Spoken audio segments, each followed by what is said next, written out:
Sure. Thank you so much, guys. Maybe a little bit of introduction from our side. So Int4 AG, we're a Swiss-based company, and one of the things we do our most important product is Int4 IFTT, which is a native product for testing SAP APIs. And one of the things, so basically what we can test with Int4 IFTT is different sort of APIs, whether it's a transport layer, so for example, SAP process orchestration or SAP CPI, or we can also test the APIs on the backend system. But you may ask right now, why would we want to use the conversational AI in this aspect? So this is very tightly related to one of the huge problems that the testing world in general has. When we think about executing the testing is very much limited to basically two teams.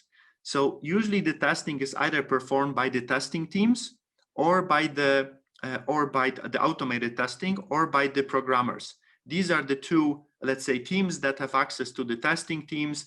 They understand how the testing works, and this is how they can execute this.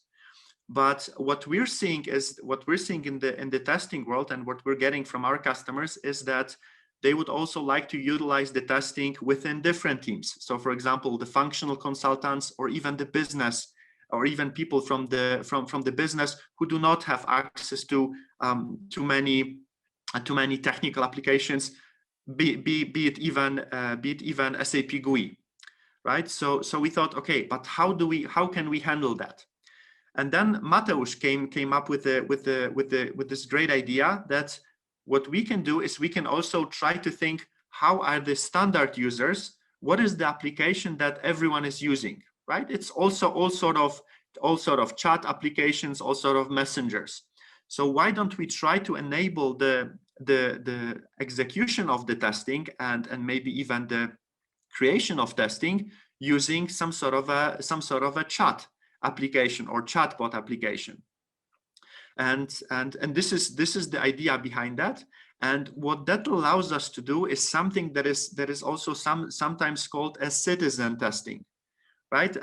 One of the in the API world, one of the very popular aspects is right now the citizen API, meaning that the APIs, so the programmable interfaces, will not only be able to be used by the programmers, but by everyone. So if you're a business person, if you have basically no IT background or very little IT background, you can still try to use some of the APIs that are available. And what we want to do in the testing world, we want to do exactly the same.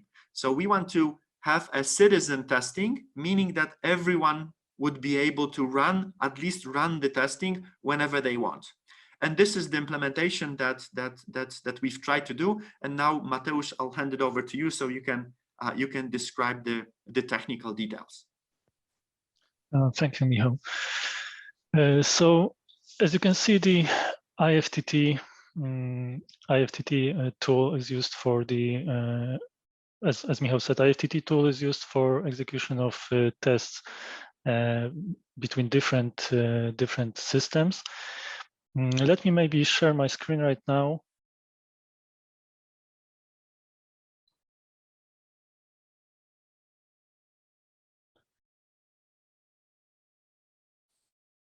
Okay, so as Michał said, I was responsible for creating the IFTT chatbot. But let's for a moment assume that I'm an average Joe and I'm working for an average company. I'm average in most ways, except for one. I have a great boss, and my boss is great because he understands that you know the right tools are what is needed, and that Int4 IFTT is one of the tools and is a right tool for testing. So we already have Int4 IFTT installed, and let me show you the email that I received today. Dear Joe, I know how inconvenient and time-consuming it is to ask technical guys every time you want to run a test. That's why I enabled the Int4 IFTT chatbot for you. Here's the link. Sincerely, your great boss. Well, I was astonished when I saw that email today, and let's click the link and let's see what this bot can do.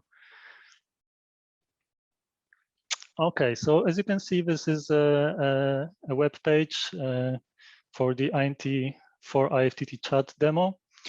As usual, as other teams do, let's greet the bot. Okay, so the bot has greeted us as well, and he asks what can he do for us. So, I mean, I don't know, as an average Joe, I don't know what the bot is capable of. So let's just ask some typical question. Maybe not that one.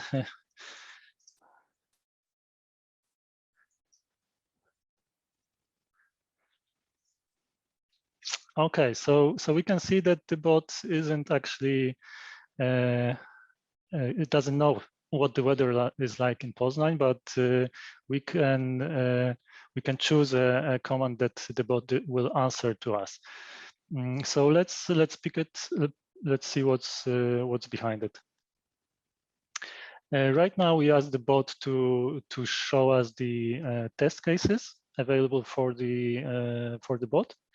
And right now we can see some basic information about the test cases. The name of the test case, when was it created, the ID of the test case, and the ID of the scenario which the test case is assigned to.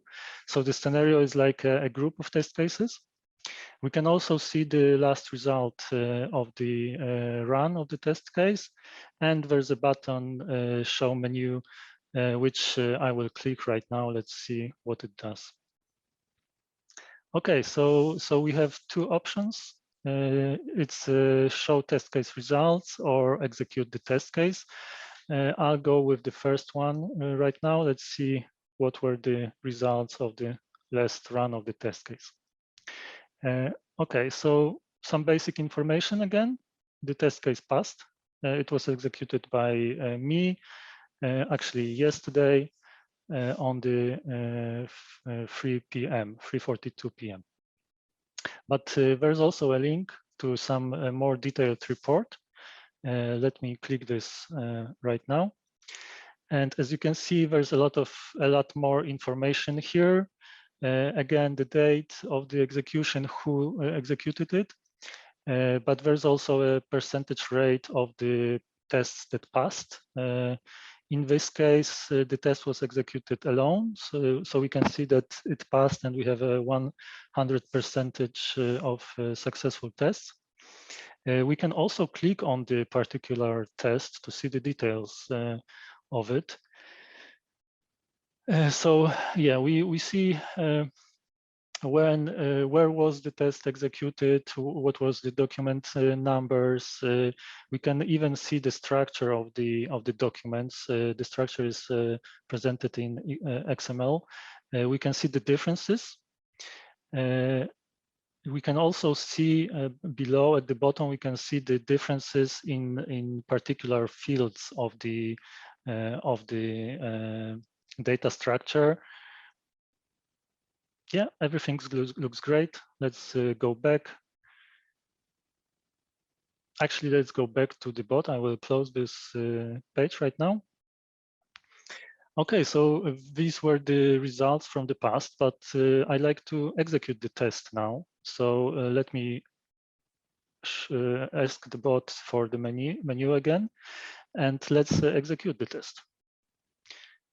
Keep in mind that this is a live demo. The test is executed directly in the background right now, so it may take a while. Okay, we have it.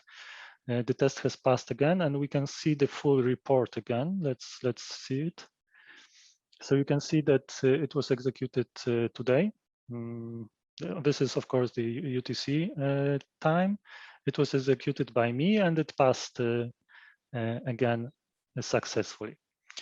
So yeah, this is all good, all fine.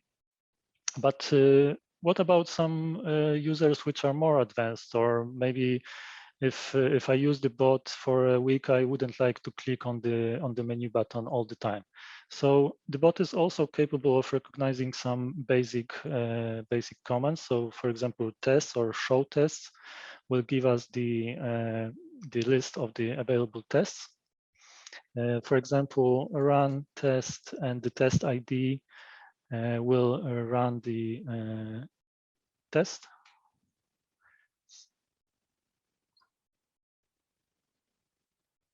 So again, it's being executed as we speak.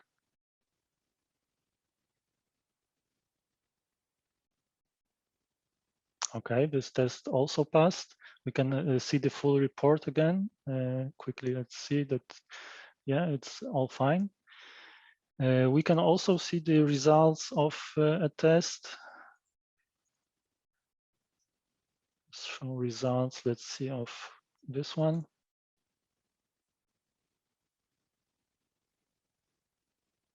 Okay, this test was executed yesterday by some other user.